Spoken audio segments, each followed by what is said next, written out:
அல்லாஹ் குர்ஆன்ல சொல்றான்ல, கது நரா தகல்லுப வஜ்ஹிக ஃபிஸ் ஸமாஇ, அடிக்கடி நீங்க வானத்தின் பக்கம் உங்களுடைய முகத்தை பார்க்கிறத நான் கவனிக்கிறோம். ஃபலன் வல்லி எனக்கு கைபிலத்தன் சரலாஹா, எனவே நீங்க விரும்பக்கூடிய கிப்லாவின் பக்கம் உம்மை நாம் திருப்பி விடுகின்றோம். ஃபவல்லி ஷத்ரல் மஸ்ஜிதில் ஹராம்னு அல்லாஹ் தஆலா சொல்றான். இன்னைக்கு நாம எந்த கிப்லாவை நோக்கி தக்பீர் கட்டுறோமோ அந்த கிப்லாவே அல்லாஹ்வுடைய தூதருடைய பிரார்த்தனையால் நமக்கு கிடைத்தது. ஆமாவா இல்லையா? அப்ப நாம பிரார்த்திச்சோம்னா அந்த மக்களுடைய காயம்பட்ட அடிபட்ட உறவுகளை இழந்து வாழக்கூடிய, உறவுகளை தியாகம் செய்து வாழக்கூடிய அந்த மக்களுக்கு நம்முடைய பிரார்த்தனை ஆக சிறந்த மன நிம்மதியாக இருக்கும்ன்றதுல சந்தேகமே கிடையாது. இதை தாண்டி இன்னொரு பிரார்த்தனைன்னு சொன்னாலே பொதுவாக நம்ம எல்லாருமே ரசூல் ஸல்லல்லாஹு அலைஹி வஸல்லம் அவங்களுடைய வாழ்க்கையோடு நடந்தது அல்லது சஹாபாக்களுடைய வாழ்க்கையோடு நடந்தது, இதைத்தான் நம்ம நிறைய உதாரணங்களாக பார்த்திருப்போம். நேரத்தின் அருமை கருதி நான் என்ன செய்யறேன்னா, அல்லாஹ்வுடைய கிருபையால தாபியீன்களுடைய வாழ்க்கையில நடந்த ஒரு சம்பவத்தை நமக்கான உதாரணமாக நான் சொல்லி காட்டுறேன். அவங்களுடைய பேர் என்ன அப்படின்னா அபூபக்கர் முஹம்மது இப்னு தாவூத். இவங்க அறிவிக்கிறாங்க ரஹிமஹுல்லா, அவங்க சொல்றாங்க ஒரு மனிதரை குறித்து, அந்த மனிதர் எப்பொழுதுமே என்ன செய்வாராம், கோவேறு கழுதையில டமஸ்கஸ்ல இருந்து பைதானி அப்படிங்கிற அந்த ஊருக்கு பயணிகளை வாடகைக்கு ஏத்திட்டு போவார். இப்படி போயிட்டு விடுறார். ஒரு கட்டத்தில் ஒரு மனிதர் ஏறுறார்.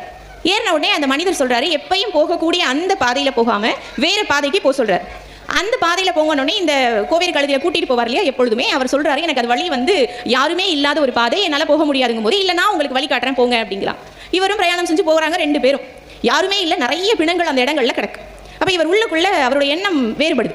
அப்போ பின்னாடி உட்காந்து அந்த மனிதர் சொல்றாரு, உங்களுடைய கோவேறு கழுதையினுடைய தலையை பிடிச்சுக்கோங்க, நான் கீழே இறங்குறேன்றார். அதே மாதிரியே கீழே இறங்குறாரு. கீழே இறங்கி ஆடையை சரி செய்யற மாதிரி அவருடைய கத்தியை கையில் எடுத்துறாரு. எடுத்த உடனே அவர் என்ன செய்யறாருன்னா, இந்த மனிதரை நோக்கி கத்தியை நீட்டுறாரு. அப்போ இவர் சொல்றாரு, நான் என்னுடைய சாதனங்களையும் பொருட்களையும் கொடுத்துட்றேன், கோவேறு கழுதையும் கொடுத்துட்றேன், என்னை விட்டுருங்க அப்படிங்கிறார். அப்போ உடனே அவங்க சொல்றாரு, இந்த கழுதையும் பொருட்களும் என்னுடையது தான், நான் உன்னை இப்போ கொலை செய்ய போறேன் அப்படிங்கிறார். இதை கேட்ட உடனே அந்த மனிதருக்கு என்ன சொல்றதுனே தெரியல.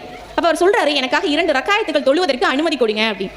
உடனே அவருக்கும் அனுமதி அந்த மனிதர் கொடுக்கிறாரு. அவர் சொல்றாரு, நான் தக்பீரை கட்டிட்டேன், எனக்கு என்ன ஓதுறதுனே தெரியல.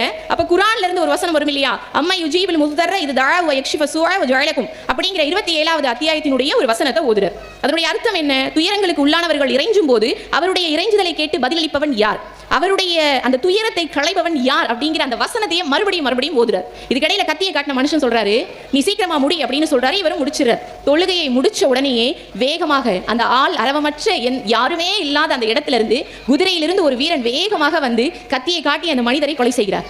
இவருக்கு ரொம்ப பெரிய ஆச்சரியத்திலிருந்து விடுபடுறதுக்குள்ள இவர் கேட்கிறாரு, நீங்கள் யார் அப்படின்னு. உடனே அந்த குதிரை வீரன் சொல்றாரு, மக்கள் கஷ்டப்படக்கூடிய நேரத்தில் அந்த கஷ்டத்திற்காக அல்லாஹ்விடத்தில் இறைஞ்சும் போது அந்த கஷ்டத்தை நீக்குபவன் யாரோ அவன் அனுப்பியவர் அப்படின்னு சொல்லிட்டு அந்த இடத்தை விட்டு போனாரு அப்படின்னு சொல்றான். இது